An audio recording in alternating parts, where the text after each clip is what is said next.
जय श्री राधे, जय श्री कृष्णा, जय सिया राम। तो आज मैं आपको इंदिरा एकादशी के बारे में संपूर्ण कथा इसके बारे में बताने के लिए जा रही हूँ। तो इंदिरा एकादशी का व्रत हर साल अश्विन माह के कृष्ण पक्ष की एकादशी तिथि के दिन रखा जाता है। इस दिन भगवान विष्णु और माता पार्वती की पूजा की जाती है। यह एकादशी पितृपक्ष में आती है, इसलिए इसका महत्व और अधिक बढ़ जाता है। तो एकादशी की व्रत मैं पूरा संपूर्ण कथा आप सबको बताती हूँ। राजन, पूर्व काल की बात है कि सत्ययुग में इंद्रसेन नामक से विख्यात राजकुमार थे। माहिष्मतीपुरी के राजा होकर धर्म पूर्वक प्रजा का पालन करते थे। उनका यश सब ओर फैल चुका था।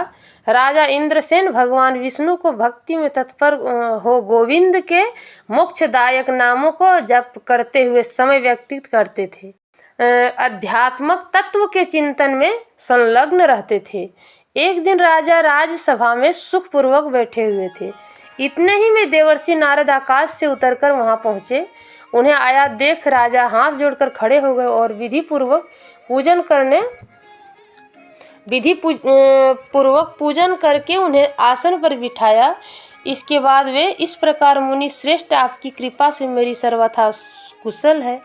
आज आपके दर्शन से मेरी संपूर्ण यज्ञ क्रियाएं सफल हो गई। देवर्षि, अपने आगमन का कारण बताकर मुझ पर कृपा करें। नारद जी ने कहा, नृपश्रेष्ठ, सुनो मेरी बात, तुम्हें आश्चर्य डालने वाली है। मैं ब्रह्मलोक से यमलोक में आया था। वहाँ एक श्रेष्ठ आसन पर बैठा और यमराज ने मेरी भक्ति पूर्वक पूजा की। उस समय यमराज की सभा में मैंने तुम्हारे पिता को भी देखा था। वे व्रत भंग के दोष से वहाँ आए थे। राजन, उन्होंने तुमसे कहने के लिए एक संदेश दिया है, उसे सुनो। उन्होंने कहा, बेटा, मुझे इंदिरा एकादशी के व्रत का पुण्य देकर स्वर्ग में भेजो। उनका यह संदेश लेकर मैं तुम्हारे पास आया हूँ।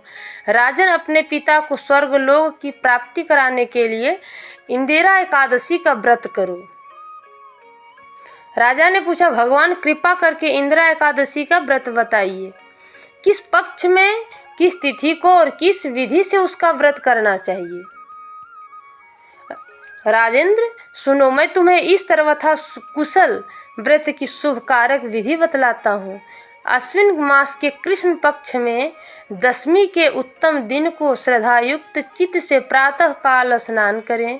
फिर मध्यम काल में स्नान कर एकाग्रचित्त होकर एक समय भोजन करें तथा रात्रि में भूमि पर सोएं। रात्रि के अंत में निर्मल प्रभात होने पर एकादशी के दिन दातुन करके मुँह धोएं। इसके बाद भक्ति भाव से निपाकित मंत्र पढ़ते हुए उपवास का नियम ग्रहण करें। मध्याह्न काल में पितरों की प्रसन्नता के लिए शालिग्राम शिला के सम्मुख विधि पूर्वक श्राद्ध करें तथा दक्षिणा से ब्राह्मणों का सत्कार करके उन्हें भोजन कर पितरों को दिए हुए अन्नमय पिंडों को सूंघ कर विद्वान पुरुष गाय को खिला दें। फिर धूप और गंध आदि से भगवान हविकेश का पूजन करके रात्रि में उनके समीप जागरण करें। तत्पश्चात सवेरा होने पर द्वादशी के दिन पुनः भक्ति पूर्वक श्री हरि की पूजा करें। उसके बाद ब्राह्मणों को भोजन कराकर भाई बंधु नाती और पुत्र आदि के साथ स्वयं मौन होकर भोजन करें। इस विधि ले, इससे तुम्हारे पितर भगवान विष्णु के वैकुंठ धाम में चले जाएंगे। भगवान श्री कृष्ण कहते हैं, राजन, राजा इंद्रसेन से ऐसा कहकर देवर्षि नारद अंतर ध्यान हो गए।